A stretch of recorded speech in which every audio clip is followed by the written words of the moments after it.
My name is Keshawn Williams. I'm a second period forensic science. This is my scam project. Dating romance scam.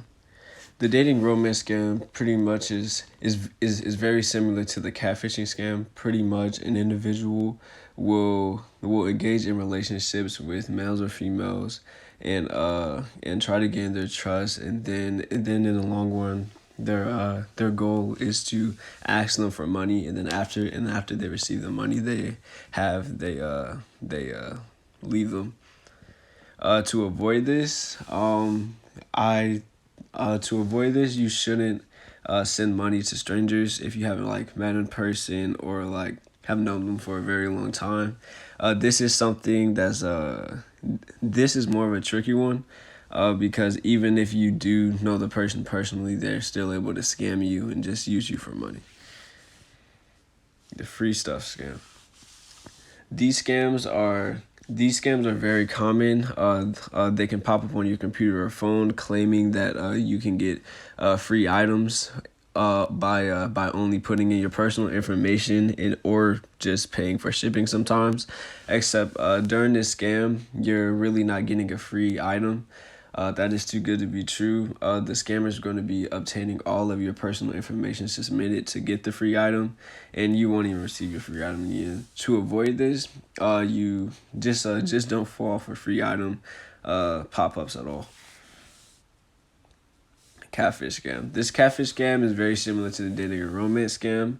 Pretty much an individual will go online or social media and they will be impersonating as another person. And during this, they learn to attack people to make the people think that they're someone they're not, and they use sympathy and try to make close, intimate relationships with these people, and they in the long run like end up scamming them. To avoid this, you should try FaceTime and ask them to send like multiple pictures to like prove that they are who they are. Survey scam. Survey scams are very common as well. You can get pop-ups to just take a free survey and to give your opinion on something, but the catch is they're going to be asking for your personal information or address or anything like that, or even your email. And with this information, the scammer could access a lot of sensitive information. To avoid this, I wouldn't take any pop-up surveys unless they're I wouldn't take any pop-up surveys in general, but instead I'll only take like surveys from credible companies. Antivirus software scam. The antivirus software scam, you've all may have seen it. It's when on your computer you're going to get a pop-up that says that your computer contains a virus. And in the catch is the scammer is going to send you an antivirus software, and they're going to suggest you to get it in order to get rid of the virus you already have.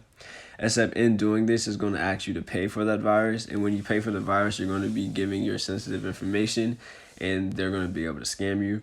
To avoid this, I wouldn't get the antivirus software from the pop-up, but instead I'll actually get a credible one instead. Yeah. The next one is going to be crypto, so that's the Bitcoin scam. These scams are pretty much going to be when purchasing something online, or someone's going to reach out to you online and they're going to suggest that you pay in cryptocurrency or invest into cryptocurrencies and Bitcoins. And they're also going to claim that you're going to make more money back. In doing this, since the stock market and people investing in stocks is very popular, it could be easy to get away with this. Except when you're doing so, they're gonna have your personal information, and they're gonna scam you. So to avoid this, I'll only go through like mainstream like stocks and yeah. Credit card scam. A credit card scam could be when someone has your credit card information and all that, and pretty much they're able to get this through unsecured websites. So let's say you're shopping on Instagram or you're buying something through an unsecured website. Scammers are going to be able to have access to that, and with that information, they can make big purchases on your car under your name. The next scam is going to be the fake news scam. The fake news scam is pretty much when an individual can make a fake tabloid or article about fake news, and they can put a link for donations or anything as such. To avoid falling for these, you should only follow your mainstream news networks like NBC, BBC, and all that. The next scam is going to be the charity scam. A charity scam is quite simple. Pretty much an individual will make a fake website, and they're gonna make a claim that the charity could be, let's say, for orphans or homeless people. Except in reality, they're just taking this money and using it for themselves, and you're gonna be thinking that your money's going to a greater cause, except instead they're going to just be scamming you. To avoid this, you should check the history of the charity you're donating to, and also check the comments. The next one is going to be the fake shopping website scam. So pretty much this is very easy to get scammed by. Let's say that you're looking for a pair of shoes online, and you come across a website. This website is going to be fake. So when you make your purchase and put in all of your personal information, the scammer is going to have access to that, and you're not actually going to be getting your product. And so yeah, to avoid this, I will only shop through credible websites and secure websites.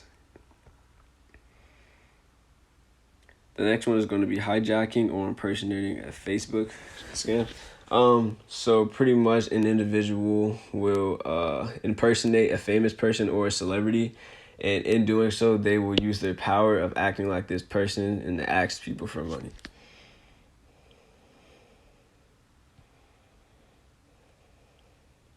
The next scam is going to be the work from home scam. This is very easy scam to get scammed by.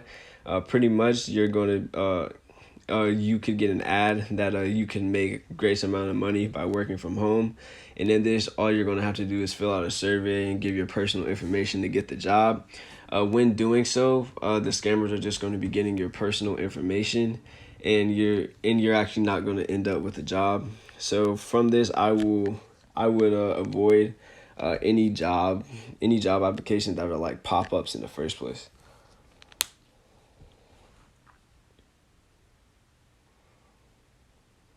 Phishing scam. Phishing scam is when it's going to be a fraudulent attempt to obtain sensitive info. This could be your username, your banking account, your social security number, etc. Pretty much, someone's going to act like a trustworthy entity of the digital communications, and for spear phishing, they're going to be attacking a person with tailored phishing credentials, and phishing and for just regular phishing, that's going to be through text messages instead of emails. And pretty much you can avoid this by not having any of your banking info or sensitive information on your smartphone.